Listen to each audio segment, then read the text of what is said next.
השקעות פסגות, שלום טל. שלום עידן. אתמול אחר הצהריים התפרסם מדד המחירים לצרכן, עלייה של 0.6%. הופתעתם?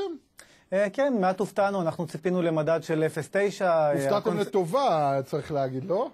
כן, בהחלט, הופתענו לטובה. ציפינו למדד גבוה יותר, ובסך הכל יצא מדד מתון יותר. מדד אפריל הוא בהגדרה אמור להיות הרי די גבוה, על בסיס עונתי, חבילות של חופש ופנאי שמתייקרות, מחירי הלבשה שעולים.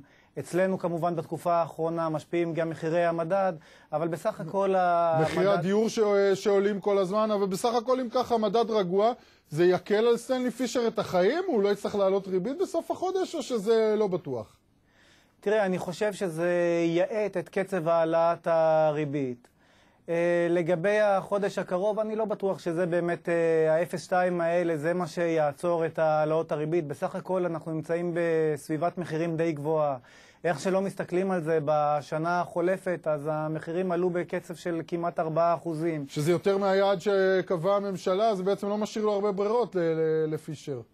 אני חושב שפישר בקבלת ההחלטות שלו התייחס למספר גורמים, שאחד מהם זה כמובן סביבת המחירים, הדבר השני זה קצב הצמיחה בארץ, איך הוא רואה את קצב הצמיחה בעולם וכיצד זה אמור להקרין עלינו.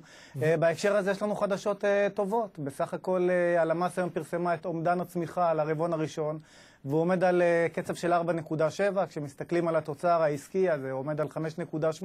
בקיצור, אתה אומר, המצב פה בסך הכל טוב.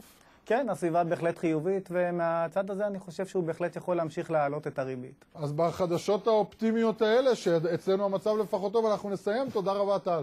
בבקשה.